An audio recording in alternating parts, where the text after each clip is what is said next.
Joe, thank you so much for having me today. I wanted to start with 11th Avenue. There seems to be so much happening there. What's going on 11th Avenue? 11th Avenue is great.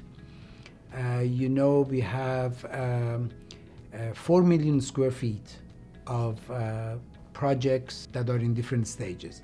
Atelier, which was a condominium building, was built a few years ago. Sky, the largest single residential building in New York City that we just completed 2 months ago. 572 11th Avenue, which is another rental building, or the Zaha Hadid building that's designed on 25th and 26th Street and 11th Avenue, which we will introduce very soon. Finally, our 3 Hudson Boulevard, which is the flagship of our projects in Moinian Group, which is a 2 million square feet office building that we are very, very proud to be developing such a project. Right.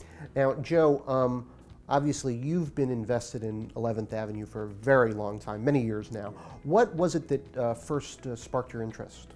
Well, we made a lot of investments on 8th Avenue prior to 11th Avenue, and we came west, and 11th Avenue grabbed me because of its views and the proximity to the West Side Highway.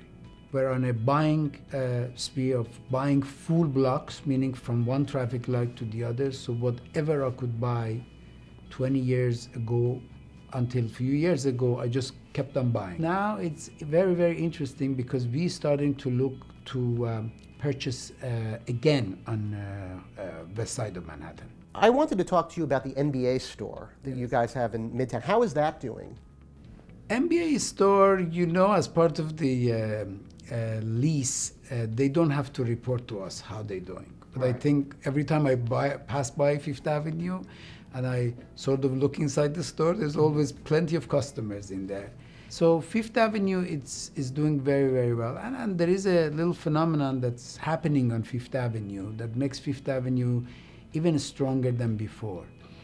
Fifth Avenue has become somewhat sports-oriented kind of retail. So all the brands like Nike, Adidas, and North Face, and NBA, and all of these are starting to move in and make a very, very strong submarket in between 42nd Street and 48th Street on Fifth Avenue. All of these deals are adding to the special energy that brings the customer for sports-oriented retail to the area.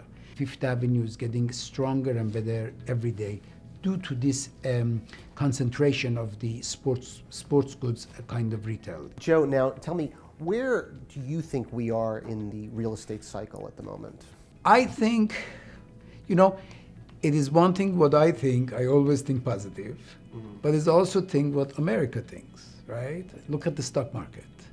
Look at the highest ever number. When I look at that screen, I don't play the stock market, but when I look at the screen, that means millions and millions of people are happy about what's happening, about business, about economy, which it all relates to jobs, occupancy, growth, and all the things that real estate people need in order for them to prosper. So where are we in the cycle? I think in the cycle, if you are in the right product in real estate, I think we are in a good part of the cycle. I think we are in the somewhere in the half part of the cycle, and I don't see or feel or smell anything that would change the market very soon. I also noticed that you have your Power 100 award right behind you. So congratulations on that. Well, thank you. I got to tell you about this. I look at this every morning, and it gives me good energy to work myself up on the ranking of the 100. Gotcha. So I'm working on that angle right now. Joe, thank you so much for having us today. It was a pleasure. Thank you, sir.